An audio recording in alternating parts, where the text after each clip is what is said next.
The area of a rectangle is 460 square meters. If the length is 15% more than the breadth, what is the breadth of the rectangular field? இப்போ area of the rectangle வந்து 460 square metres கொடுத்துருக்கு.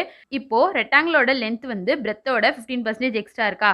இப்போ breadth of the rectangular field என்னன்னு சொல்லிட்டு கண்டுபிடிக்கணும். இப்போ அதான் கண்டுபிடிக்க போகிறோம். இப்போ பிரெத்தை லெட் எக்ஸ்னு எடுத்துக்க போகிறோம். அதான் எழுதியிருக்கோம் let breadth is equal to x மீட்டர்ஸ்ன்ட்டு. இப்போ லென்த் வந்து பிரெத்தோட 15% எக்ஸ்ட்ரா இருக்குன்னு கொடுத்துருக்கா. அப்போது 100 + 15 எழுதுவோமா? இப்போ பர்சன்டேஜில் கொடுத்துருக்காண்டி டிவைட் பை 100 இன்ட்டு பிரெத்தை விட தானே லென்த் 15% எக்ஸ்ட்ரா இருக்கு. அப்போது பிரெத்தை வந்து நம்ம லெட் எக்ஸ்னு எடுத்தோமா? அதான் இன்ட்டு எக்ஸ். இப்போ 100 + 15 எவ்வளோ? 115. 115 divide by 100 into x. Length is equal to 115 divide by 100 into X.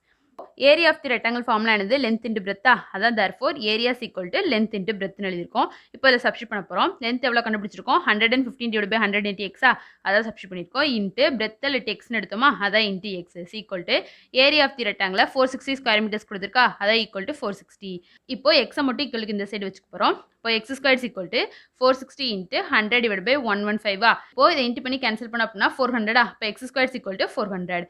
இப்போ 20 ஸ்கொயரோட வேல்யூ தானே 400. அப்போ பவர் சைக்கிள் வந்து பேஸ் சைக்கிள் எழுதிக்கலாமா? அதான் x is equal to 20 meter. அப்போ breadth of the rectangular field வந்து 20 meter. Option B is a correct answer.